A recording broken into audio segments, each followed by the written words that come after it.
método modal espectral es lo que hace TAPS. Es lo que nos da las derivas, es lo que nos da todos los resultados que ustedes ven aquí, aplicando esto.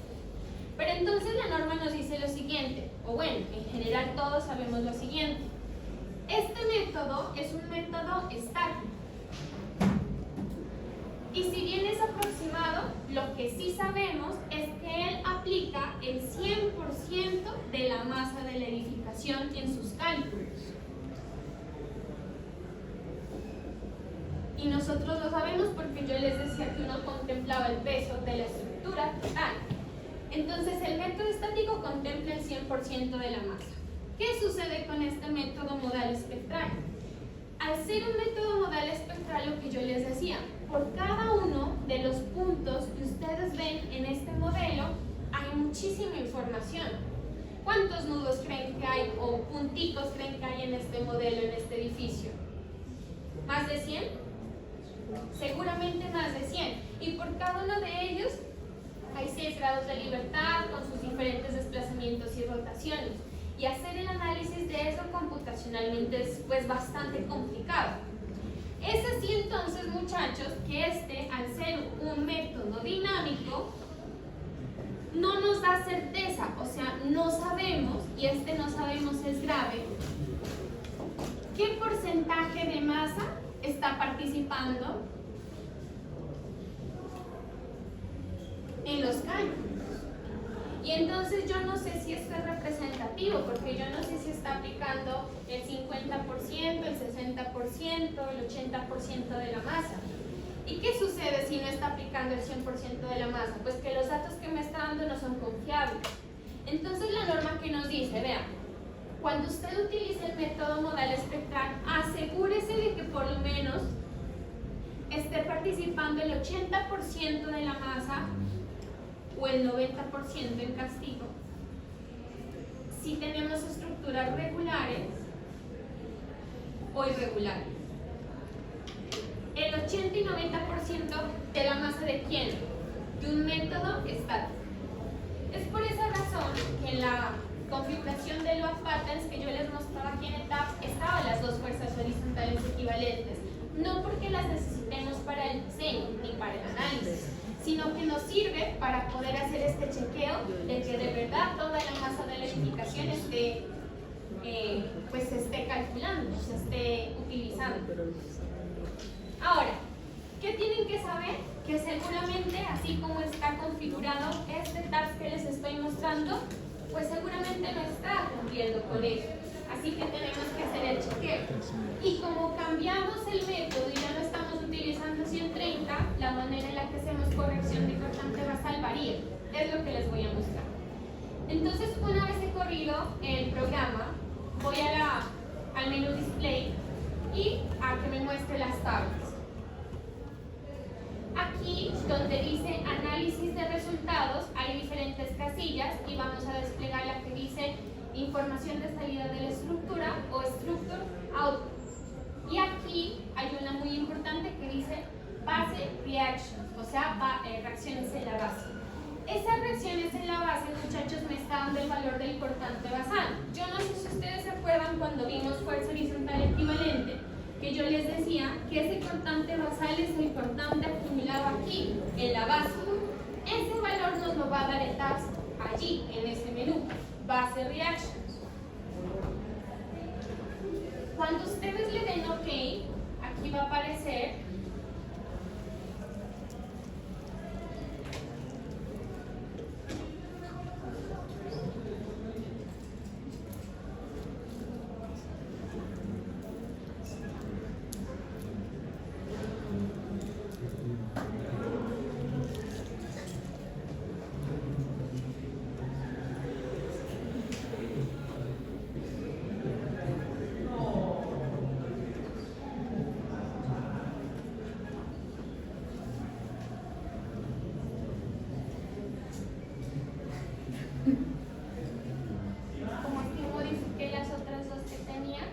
las borré para no mostrárselas, borré el resto.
aplico entonces los filtros, me quedarían solamente estas tres columnitas. Vámonos a ir a Excel para revisarla mejor.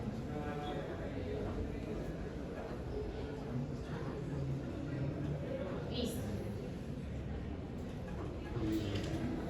Esta sería la tabla importada desde Excel. Y tenemos que identificar aquí la información.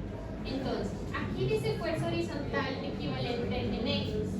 Aquí, donde dice la columna de fuerza en X, este es el valor del cortante basal en X exacto. Aquí, fuerza horizontal equivalente en Y. Si ustedes se dan cuenta, en la misma columna de X aparece como 0, porque acuérdense que esto analiza solamente en direcciones.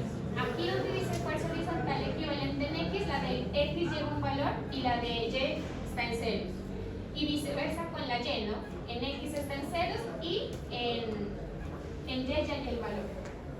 Estas dos que marqué con colores amarillos, muchachos, hacen el valor del sismo estático. Entonces necesitamos sacar factores de corrección, para eso estoy creando estas celditas adicionales.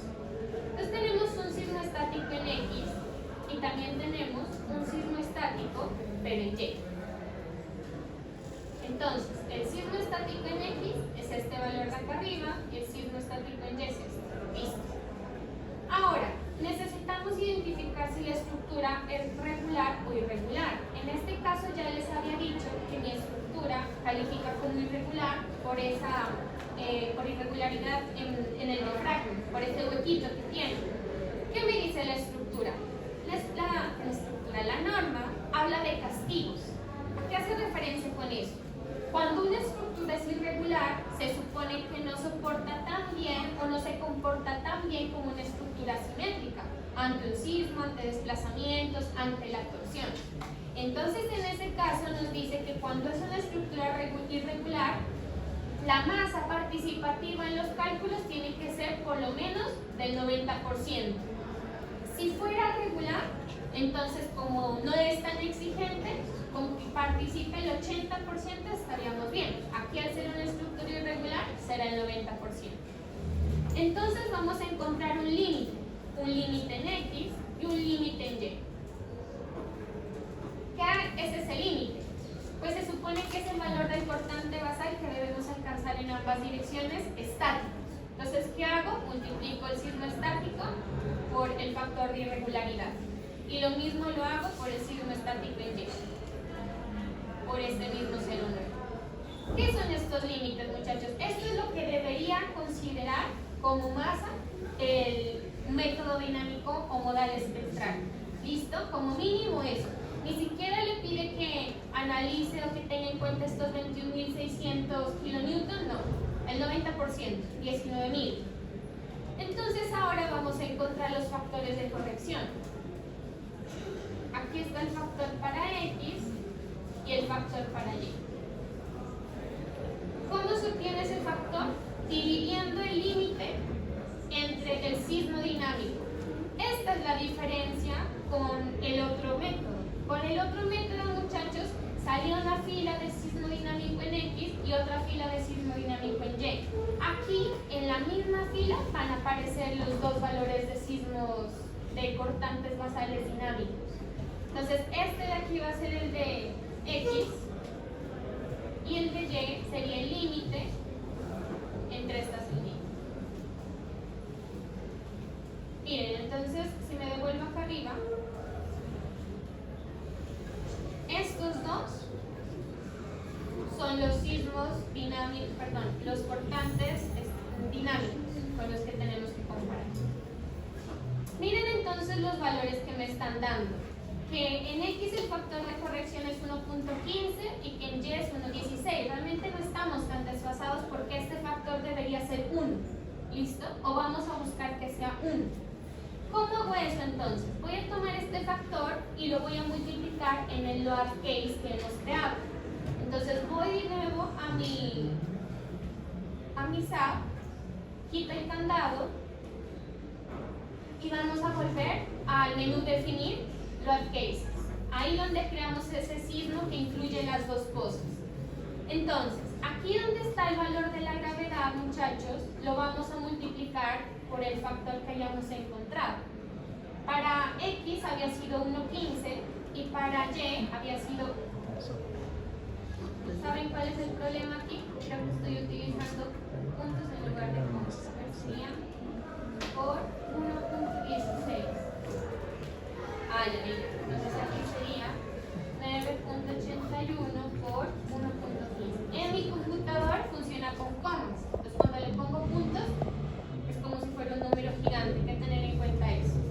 Miren entonces cómo esta columna, que incluye el factor de escala, ha cambiado los dos valores. Donde antes era la gravedad, ahora dice 11,28 para X y 11,39 para Y. Listo, le doy OK y lo vuelvo a correr. Y tenemos que hacer lo mismo, volver a descargar las reacciones en la base, buscando que ahora los factores se aproximen a 1. Si se aproximan a 1 significa que ya hemos hecho la corrección del cortante basal y los resultados que salgan de esta versión ya son creíbles en derivas, en modos de participación, en toda la información que hay. Entonces vuelvo al menú display, a las reacciones en la base y voy a elegir de nuevo solamente las que me interesan, que son las tres: fuerza horizontal en X, fuerza horizontal en Y y sigma. Ahora voy a llevar todo al Excel de nuevo.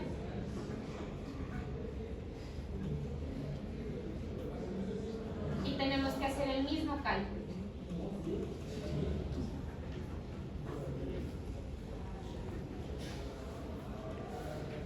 Tenemos un sismo en X estático, un sismo estático en Y, que serían estos dos de aquí, este y este.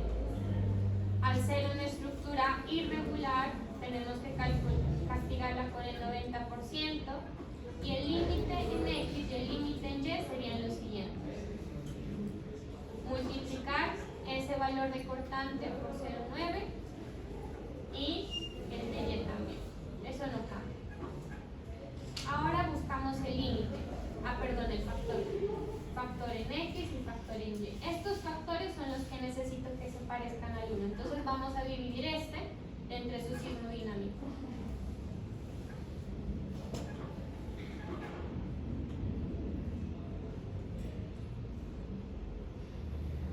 Entonces me da -1. No le pongan atención al signo porque simplemente pues, es por los valores que estamos obteniendo de cortante.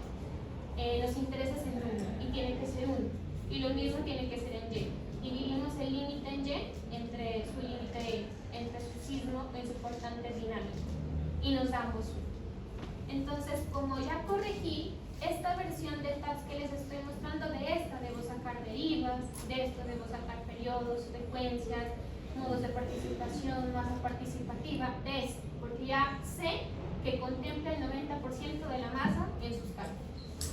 Estas son las únicas diferencias con respecto al análisis que ya hemos visto y demás. Entonces solamente son 3 cambios, ¿no? El del lab cases, las combinaciones y la forma en la que se hace la corrección del cortante basal. Entonces, muchachos, para su siguiente entrega lo que tienen que hacer es esto: modificar su proyecto con este análisis y volver a mostrar todo. No sé, igual yo les pongo en las entregas que me tienen que mostrar los periodos, las derivas, la corrección del cortante basal, pero tienen que irlo haciendo. ¿Listo? De eso se trata. Si la siguiente clase, no sé si la siguiente clase vemos otro tema que tenemos que ver, o si quieren ustedes pueden venir y mostrarme cómo van avanzando para que vayamos viendo, corrigiendo. ¿Listo? Sí, mejor. Listo. Bueno, entonces